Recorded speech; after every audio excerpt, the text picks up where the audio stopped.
Bonjour tout le monde. Donc, on est toujours dans notre cours de sciences environnement. On est en train de corriger notre feuillet SE, puis on est à la page 79.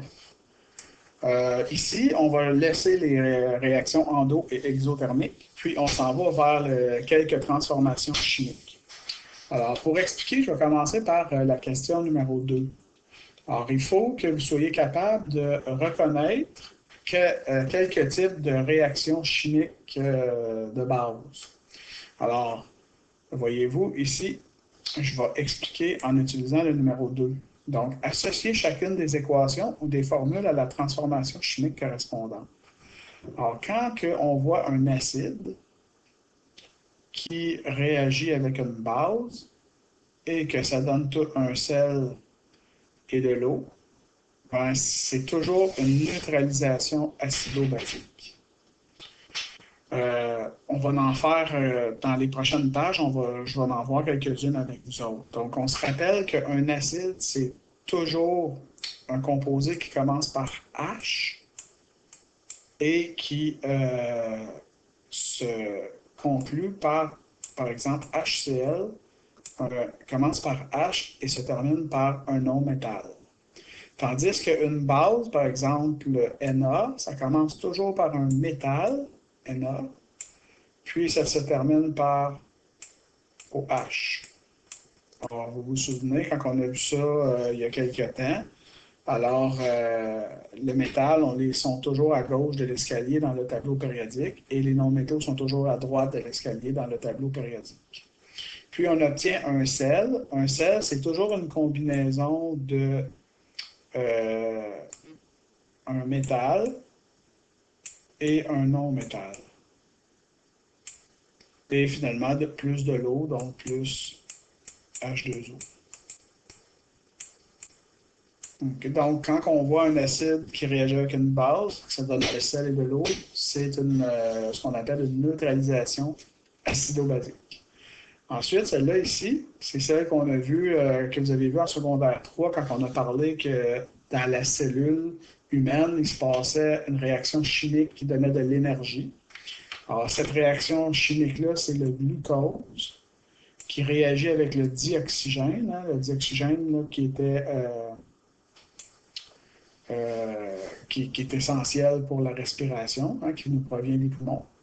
Et cette réaction-là, de ces deux réactifs-là, donne des produits. Le premier produit, c'est le dioxyde de carbone, ça c'est le CO2, qui n'est pas bon pour notre organisme, qu'on doit rejeter en utilisant notre nez, bien sûr.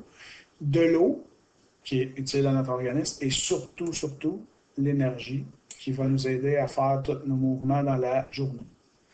Ensuite, ici, quand on a ici, on a l'équation contraire de la respiration cellulaire.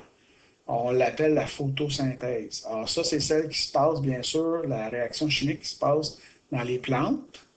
Alors les plantes, eux, ce qu'ils font, c'est qu'ils prennent ce qui est mauvais, ce que nous, on rejette, le dioxyde de carbone, puis il réagit avec l'eau. Et bien sûr, ça prend l'énergie solaire, donc dioxyde de carbone plus eau plus énergie solaire, produit du glucose, qui est un sucre qui est ultra important pour la chaîne alimentaire, et du dioxygène. Le dioxygène, c'est le fameux O2, qui est aussi très important parce que c'est ça qu'on respire. Alors, c'est pour ça qu'on dit tout le temps que les végétaux, c'est les poumons de la planète, parce qu'ils font la photosynthèse, c'est-à-dire qu'ils transforment le dioxyde de carbone, notre fameux CO2. Ils le font réagir avec de l'eau et bien sûr l'énergie du soleil pour produire du sucre qu'on va manger quand on va manger par exemple une salade ou des asperges ou quoi que ce soit, qui est végétal, et le dioxygène, qui est le gaz qu'on respire. Donc vraiment, vraiment important. Donc, la quatrième sorte de réaction chimique, c'est ce qu'on appelle une synthèse. Alors, une synthèse, c'est qu'on va avoir deux réactifs qui vont réagir ensemble, puis on va obtenir un produit de ces deux réactifs-là. Alors, quand on a ça, on appelle ça une synthèse. Et la décomposition, finalement, c'est complètement le contraire de la synthèse. C'est que là, on va avoir un seul réactif qui va se décomposer en deux produits différents. On appelle ça la décomposition. Si je reviens à la question 1, ben là, voyez-vous, on a mis plus de définitions que des équations chimiques. Alors, le A, transformation chimique qui produit du glucose et du dioxygène à partir de l'énergie du soleil, le dioxyde de carbone et l'eau. Ben, c'est la photosynthèse, bien sûr. Réaction d'un acide avec une base pour former un sel et de l'eau, donc c'est une neutralisation acido-basique. Transformation chimique qui utilise le glucose et le dioxygène, donc ça c'est mes réactifs, glucose et dioxygène, afin de produire de l'énergie. Elle produit également du dioxyde de carbone et de l'eau, donc ça c'est notre fameuse respiration cellulaire. Séparation d'un composé en deux ou plusieurs composés ou éléments. Alors ça, c'est vraiment quand on sépare en deux ou plusieurs, on appelle ça une décomposition. Et combinaison de deux ou plusieurs réactifs pour former un nouveau produit. Donc là, quand on combine des réactifs pour former un nouveau produit, on appelle ça une synthèse. Et la dernière, on ne l'a pas vue en deux, elle doit être sur la page 79.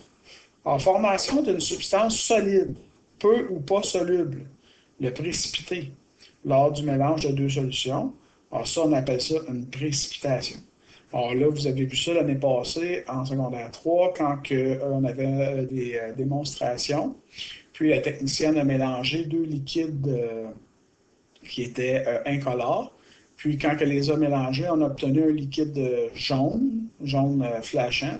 Puis il y avait une espèce de dépôt solide dans le fond. C'est ce qu'on appelle un précipité. Donc, je vous reviens avec la page 80 dans quelques instants.